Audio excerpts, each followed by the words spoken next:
Palagi ka bang nakatutok sa cellphone mo at saka sa iyong laptop buong maghapon? Naku, nakakalabo ng mata yan. Kailangan mo ng proteksyon para sa iyong mga mata. Introducing yung ating lutein gummies. Ito yung naging problema kasi natin.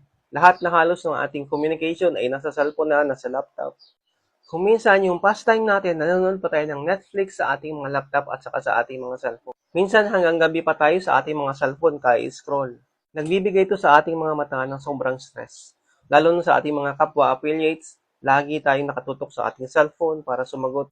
Alam kong pamilyar na kayo sa lutein na lagi natin naririnig. Meron to sa ating mga carrots, sa iba pang mga gulay. Ang lutein ay mayroong carotenoids para mag-promote ng long-term health para sa ating mga mata. Pero ang isa pang ingredients nito ay ang zeaxanthin. Protection po ito sa blue light at nagme-maintain po ng clarity at color perception ng ating mga mata. Alam niyo po, sa paggamit ko po nito, 2 linggo pa lang, napansin ko po tuwing gabi, hindi na po nananakit yung aking mga mata.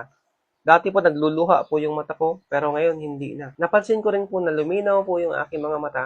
Kahit po medyo napatagal yung aking paggamit ng cellphone, hindi rin po nagluluha yung aking mga mata. 60 gummies po ito. Ibig sabihin po sa loob ng isang buwan, makakaubos kayo ng isang ganito kasi 2 times a day. Kailangan mo ng malinaw at healthy na mata para sa iyo at para sa iyong pamilya. Mag-ingat din po kayo sa mga fake na kumakalat ngayon.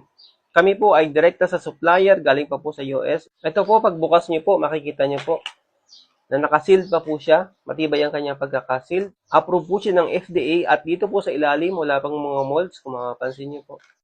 Na hindi po katulad ng iba na wala po siyang protective lid at meron din pong molds minsan. Wala rin pong nagtutubig-tubig dito sa paligid ng kanyang bote. Kaya kung gusto niyo pong bumili, dyan lang po kayo sa yellow basket sa baba para po makuha niyo po yung quality na katulad nito.